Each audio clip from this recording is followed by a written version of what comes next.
1950ರಿಂದ 1954ರ ಕಾಲಘಟ್ಟದಲ್ಲಿ ಈ ಒಂದು ಟೈಮ್ ಪೀರಿಯಡ್‌ನಲ್ಲಿ ಪೊನ್ನಿಯಿನ್ ಸೆಲ್ವನ್ ಎಂಬ ಸಾಗರದಂತಹ ಐತಿಹಾಸಿಕ ಹಿನ್ನೆಲೆ ಇರತಕ್ಕಂತಹ ಕಾದಂಬರಿಯನ್ನ 5 ಭಾಗಗಳ ಈ ಕಾದಂಬರಿಯನ್ನ ಕಲ್ಕಿ ಅನ್ನೋ ಒಂದು ಮ್ಯಾಗಝಿನ್‌ನಲ್ಲಿ ವಾರಕ್ಕೆ ಒಂದೊಂದು ಅಧ್ಯಾಯಗಳನ್ನಾಗಿ ಪಬ್ಲಿಷ್ ಮಾಡ್ತಾ ಬರ್ತಾರೆ ಸ್ನೇಹಿತರೆ ನಮ್ಮ ಕಲ್ಕಿ ಕೃಷ್ಣಮೂರ್ತಿ ಅವರು.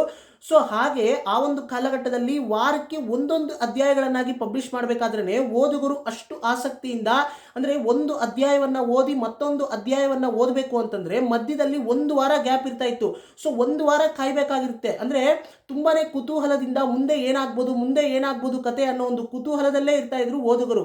ಸೊ ಹಾಗೆ ಒಂದೊಂದು ವಾರಕ್ಕೆ ಒಂದೊಂದು ಅಧ್ಯಾಯವನ್ನಾಗಿ ಪಬ್ಲಿಷ್ ಮಾಡ್ತಾ ಬಂದು ಕಡೆಗೆ 4 ವರ್ಷಗಳ ಕಾಲ ಸತತ 4 ವರ್ಷಗಳ ಕಾಲ ಒಂದೊಂದು ವಾರಕ್ಕೆ ಒಂದೊಂದು ಅಧ್ಯಾಯವನ್ನ ಪಬ್ಲಿಷ್ ಮಾಡ್ತಾ ಕಡೆಗೆ 5 ಭಾಗಗಳ ಈ ಪುಸ್ತಕವನ್ನ ಕಂಪ್ಲೀಟ್ ಮಾಡ್ಕೊಡ್ತಾರೆ ಸ್ನೇಹಿತರೆ ನಮ್ಮ ಕಲ್ಕಿ ಕೃಷ್ಣಮೂರ್ತಿ ಅವರು. ಆಗ ಈ ಒಂದು ಅಧ್ಯಾಯಗಳನ್ನ ಪಬ್ಲಿಷ್ ಮಾಡಬೇಕಾದ್ರೆ ಇನ್ನೂ ಕೂಡ ಇದು 5 ಭಾಗಗಳ ಪುಸ್ತಕಗಳಾಗಿ ಇನ್ನೂ ಕೂಡ ಪಬ್ಲಿಷ್ ಆಗಿರಲ್ಲ ಸ್ನೇಹಿತರೆ. ನಂತರ ಕಂಪ್ಲೀಟ್ ಆಗಿ ಸ್ಟೋರಿ ಕಂಪ್ಲೀಟ್ ಮಾಡಿಕೊಟ್ಟಾದ್ಮೇಲೆ ಅಧ್ಯಾಯಗಳ ಮುಖಾಂತರ ಪಬ್ಲಿಷ್ ಮಾಡಿ ಕಂಪ್ಲೀಟ್ ಸ್ಟೋರಿನ ಕಂಪ್ಲೀಟ್ ಮಾಡಿಕೊಟ್ಟಾದ ನಂತರ 1954 ಅಂದ್ರೆ 1954ರಲ್ಲಿ ಈ ಒಂದು ಎಲ್ಲ ಅಧ್ಯಾಯಗಳನ್ನ ಪಬ್ಲಿಷ್ ಮಾಡಿ ಕಂಪ್ಲೀಟ್ ಮಾಡಿಕೊಡ್ತಾರೆ ನಮ್ಮ ಕಲ್ಕಿ ಕೃಷ್ಣಮೂರ್ತಿ ಅವರು. ನಂತರ ನೆಕ್ಸ್ಟ್ ವರ್ಷ ಅಂದ್ರೆ 1955ರಲ್ಲೇನೆ ಇದು ಮತ್ತೆ ಪುಸ್ತಕಗಳಾಗಿ 5 ಭಾಗಗಳ ಪುಸ್ತಕಗಳಾಗಿ ಮತ್ತೆ ಪಬ್ಲಿಷ್ ಮಾಡ್ತಾರೆ ಸ್ನೇಹಿತರೆ. ಸೊ ಹಾಗೆ ಪಬ್ಲಿಷ್ ಆದಂತಹ ಪೊನ್ನಿಯಿನ್ ಸೆಲ್ವನ್ ಎಂಬ ಸಾಗರದಂತಹ ಮಹಾಕಥೆ ಇವತ್ತಿಗೂ ಕೂಡ ಅಂದ್ರೆ ಆವತ್ತು ಶುರುವಾದಂತಹ ಪೊನ್ನಿಯಿನ್ ಸೆಲ್ವನ್ ಎಂಬ ಜ್ವರ ಇವತ್ತಿಗೂ ಕೂಡ ಆ ಜ್ವರ ಬಿಟ್ಟಿಲ್ಲ ಅಂತಾನೆ ಹೇಳಬೇಕು ಸ್ನೇಹಿತರೆ. ಇವತ್ತಿಗೂ ಕೂಡ ಇದಕ್ಕೆ ಒಂದು ಕಲ್ಟ್ ಫ್ಯಾನ್ ಫಾಲೋಯಿಂಗ್ ಇದೆ ಸ್ನೇಹಿತರೆ. ಈಗಿನ ಯಂಗ್ಸ್ಟರ್ಸ್ ಕೂಡ ಅಷ್ಟು ಆಸಕ್ತಿಯಿಂದ ಈ ಒಂದು ಕಥೆಯನ್ನ ಓದಿದ್ದಾರೆ ಸ್ನೇಹಿತರೆ. ಇನ್ನೂ ಕೂಡ ಎಷ್ಟೋ ಜನ ಅಂದ್ರೆ ಈಗಿನ ಯಂಗ್ಸ್ಟರ್ಸ್ ಕೂಡ ಈ ಒಂದು ಸಾಗರದಂತಹ ಮಹಾಕಥೆಗೆ ಫ್ಯಾನ್ ಆಗಿ ಈ ಒಂದು ಕಥೆಯನ್ನ ಎಷ್ಟು ಸಾರಿ ಓದಿದ್ರು ಬೋರ್ ಹೊಡಿಯೋದಿಲ್ವಲ್ಲ ಅನ್ನೋ ಒಂದು ಅಭಿಪ್ರಾಯವನ್ನ ಕೂಡ ತಿಳಿಸ್ತಾ ಇರ್ತಾರೆ ಸ್ನೇಹಿತರೆ.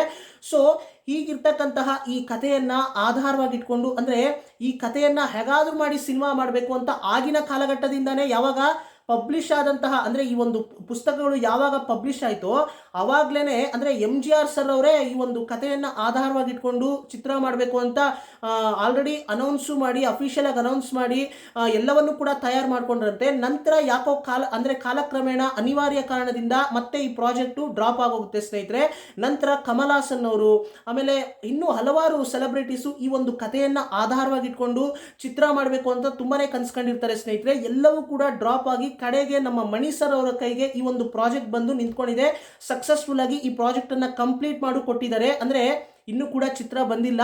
ಸೊ ಚಿತ್ರ ಬಂದು ಅದು ಸಕ್ಸಸ್ಫುಲ್ ಆಗಿ ಅವ್ರು ಅನ್ಕೊಂಡಂಗೆ ಈ ಚಿತ್ರವನ್ನ ಅವ್ರು ಆಲ್ರೆಡಿ ಡೈರೆಕ್ಟ್ ಮಾಡಾಯ್ತು. ಕಂಪ್ಲೀಟ್ ಆಗಿ ಇವಾಗ ಪ್ರಾಜೆಕ್ಟ್ ಅನ್ನ ಕಂಪ್ಲೀಟ್ ಮಾಡಿದ್ದಾರೆ. ಈಗ ಪ್ರಮೋಷನ್ಸ್ ವರ್ಕ್ ಎಲ್ಲ ನಡೀತಾ ಇದೆ. ಇವತ್ತು ಟೀಸರ್ ಕೂಡ ಬಿಡುಗಡೆ ಮಾಡ್ತಾ ಇದ್ದಾರೆ. ಅಂದ್ರೆ ಎಲ್ಲ ಭಾಷೆಗಳಲ್ಲೂ ಬರ್ತಾ ಇರೋದ್ರಿಂದ ಇವತ್ತು ಸಂಜೆ 6 ಗಂಟೆಗೆ ಕನ್ನಡದಲ್ಲಿ ಅಂದ್ರೆ ನಮ್ಮ ರಕ್ಷಿತ್ ಶೆಟ್ಟಿ ಅವರ ಮುಖಾಂತರ ಕನ್ನಡದಲ್ಲಿ ಈ ಒಂದು ಟೀಸರ್ ಅನ್ನ ರಿಲೀಸ್ ಮಾಡಿಸ್ತಾ ಇದ್ದಾರೆ ಸ್ನೇಹಿತರೆ ಚಿತ್ರತಂಡದವರು. ಸೊ ಹೀಗಿರ್ಬೇಕಾದ್ರೆ ನಮ್ಮ ಮಣಿರತ್ನಂ ಸರ್ ಅವರು ಈ ಒಂದು ಚಿತ್ರವನ್ನ 5 ಭಾಗಗಳ ಮಹಾಸಾಗರದಂತಹ ಮಹಾಕಥೆಯನ್ನ 2 ಭಾಗಗಳ ಚಿತ್ರವನ್ನಾಗಿ ಹೇಗೆ ಇವರು ತೋರಿಸೋದಕ್ಕೆ ಸಾಧ್ಯ, ಅಂದ್ರೆ ಎಲ್ಲವನ್ನೂ ಕೂಡ ಎಲ್ಲ ವಿಷಯಗಳನ್ನು ಕೂಡ ತೋರಿಸೋದಕ್ಕೆ ಸಾಧ್ಯ ಆಗುತ್ತಾ ಅನ್ನೋ ಒಂದು ಡೌಟ್ ಇರುತ್ತೆ. ಇನ್ನೊಂದು ಕಡೆ ತುಂಬಾನೇ ಚಾಲೆಂಜಿಂಗು ನಮ್ಮ ಮಣಿರತ್ನಂ ಸರ್ ಅವ್ರಿಗೆ. ಯಾಕಂತಂದ್ರೆ 5 ಭಾಗಗಳ ಸಾಗರದಂತಹ ಮಹಾಕಥೆ ಎಷ್ಟೋ ಪಾತ್ರಗಳು ಅಂದ್ರೆ ನಾವು ಓದಬೇಕಾದ್ರೆ ಕೆಲವೊಂದು ಪಾತ್ರಗಳು ನಮಗೆ ಮರ್ತೋಗುತ್ತೆ. ಸೊ ಹೀಗಿರ್ಬೇಕಾದ್ರೆ ನಮ್ಮ ಕಲ್ಕಿ ಕೃಷ್ಣಮೂರ್ತಿ ಅವ್ರಿಗೆ ನಿಜವಾಗ್ಲೂ ನಾವು ಥ್ಯಾಂಕ್ಸ್ ಹೇಳಬೇಕು. ಅದರಲ್ಲೂ ನಮ್ಮ ಪೂರ್ವಜರ ಇತಿಹಾಸವನ್ನ ಆಧಾರವಾಗಿಟ್ಕೊಂಡು ಬರೆದಂತಹ ಈ ಕಥೆ ಇದೆಯಲ್ಲ, ಈ ಕಥೆಯನ್ನ ಓದಬೇಕಾದ್ರೆ ನಮ್ಮ ಪೂರ್ವಜರ ಇತಿಹಾಸವನ್ನ ನಿಜವಾಗ್ಲೂ ಏನ್ ನಡೆದಿರ್ಬೋದು ಅಂದ್ರೆ ನಿಜವಾಗ್ಲೂ ಚೋಳರ ಇತಿಹಾಸ ಏನಿರ್ಬೋದು ಅನ್ನೋ ಒಂದು ಆಸಕ್ತಿ ನಮ್ಮೊಳಗೆ ಕೂಡ ಮೂಡಿಸುತ್ತೆ ಸ್ನೇಹಿತರೆ. ಅಂದ್ರೆ ಚೋಳರ ಇತಿಹಾಸ ಆಗಿರ್ಬೋದು, ಹೊಯ್ಸಳರು, ಗಂಗರು, ರಾಷ್ಟ್ರಕೂಟರು, ಚಾಲುಕ್ಯರು, ಚೇರರು, ಪಾಂಡ್ಯರು ಇವ್ರ ಬಗ್ಗೆ ಎಲ್ಲ ಅಂದ್ರೆ ಒಂದು ರೀತಿ ನಮಗೆ ಆಸಕ್ತಿ ಮೂಡಬೇಕು ಅಂತಂದ್ರೆ ಹೀಗೆ ಹಲವಾರು ಹಿಸ್ಟಾರಿಕಲ್ ಫಿಕ್ಷನ್ ನಾವೆಲ್ಸ್ ಓದಿದ್ರೇನೆ ಸಾಕು ಸ್ನೇಹಿತರೆ. ಇದು ನನ್ನ ಅಭಿಪ್ರಾಯ ಅಷ್ಟೇ. ಸೊ ಈ ಒಂದು ಕಥೆಯನ್ನ ನಾನು ಓದಿ ಅರ್ಥ ಮಾಡಿಕೊಂಡು ಅಂದ್ರೆ ನನಗೆ 2 ಭಾಷೆ ಕನ್ನಡ ತಮಿಳು 2 ಭಾಷೆ ಬರೋದ್ರಿಂದ ತಮಿಳಿನಲ್ಲಿರ್ತಕ್ಕಂತಹ ಈ ಪುಸ್ತಕಗಳನ್ನ ಪರ್ಚೇಸ್ ಮಾಡಿ ಓದಿ ಯಾಕೆ ನಾನು ಅಂದ್ರೆ ನನ್ನ ಹತ್ರ ಇರ್ತಕ್ಕಂತಹ ನಾಲೆಡ್ಜು ಅಂದ್ರೆ ಇದೊಂದು ರೀತಿ ನಾಲೆಡ್ಜು, ಇದನ್ನ ನಾನು ಯಾಕೆ ಕನ್ನಡಿಗರ ಹತ್ರ ಶೇರ್ ಮಾಡ್ಕೋಬಾರ್ದು. ಹೇಗಿದ್ರು ಚಿತ್ರ ಬರ್ತಾ ಇದೆ, ಕನ್ನಡದಲ್ಲೂ ಕೂಡ ಆಬ್ವಿಯಸ್ಲಿ ಬಂದೇ ಬರುತ್ತೆ, ಪ್ಯಾನ್ ಇಂಡಿಯನ್ ಮೂವಿ ಆದ್ರಿಂದ.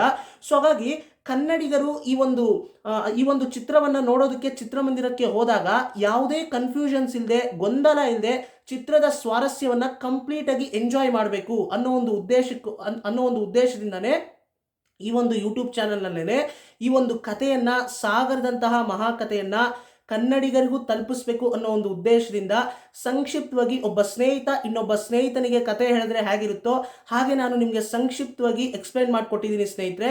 ಸೊ ಇದುವರೆಗೂ ಈ ಕಥೆಯನ್ನು ಯಾರ್ಯಾರೆಲ್ಲ ನಾನು ಎಕ್ಸ್ಪ್ಲೈನ್ ಮಾಡಿದಂತಹ ಈ ಕಥೆಯನ್ನು ಯಾರ್ಯಾರೆಲ್ಲ ಕನ್ನಡಿಗರಲ್ಲಿ ಯಾರ್ಯಾರೆಲ್ಲ ಕೇಳಿದ್ದೀರಾ, ಸೊ ನಿಮ್ಗೇನಾದರೂ ಅನುಮಾನ ಅಥವಾ ಏನಾದರೂ ಡೌಟ್ಸ್ ಇದ್ದರೆ, ಈ ಕಥೆಗೆ ಸಂಬಂಧಪಟ್ಟಂಥ ಏನಾದರೂ ಡೌಟ್ಸ್ ಇದ್ದರೆ ನೀವು ನನಗೆ ಕಮೆಂಟ್ ಸೆಕ್ಷನ್ ಮುಖಾಂತರ ಕೇಳ್ಬೋದು ಸ್ನೇಹಿತರೆ. ನಾನು ಕಮೆಂಟ್ ಸೆಕ್ಷನಲ್ಲಿ ನಿಮಗೆ ನಿಮ್ಮ ಡೌಟ್ಸ್ಗಳಿಗೆ ನಾನು ಉತ್ತರ ಕೊಡ್ತೀನಿ ಸ್ನೇಹಿತರೆ.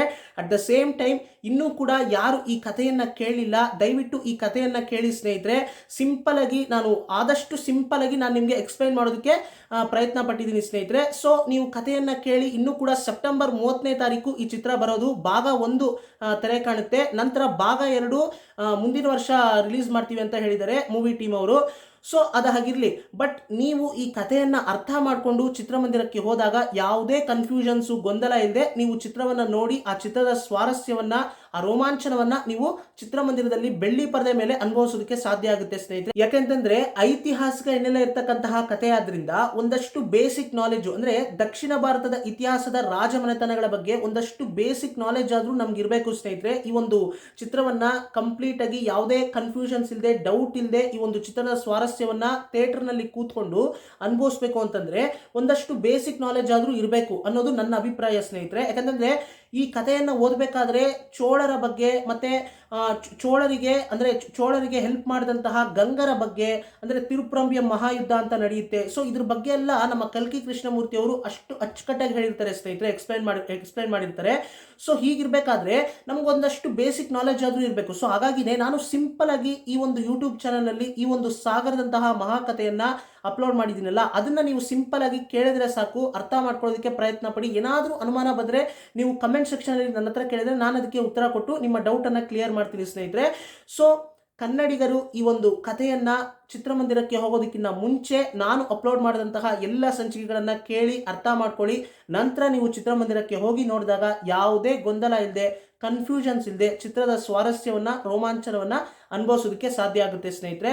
ಸೊ ಹೀಗೆ ಹಲವಾರು ಒಳ್ಳೊಳ್ಳೆ ವಿಷಯಗಳನ್ನು ಮಾತಾಡೋಣ, ಒಳ್ಳೊಳ್ಳೆ ವಿಷಯಗಳ ಬಗ್ಗೆ ಶೇರ್ ಮಾಡೋಣ.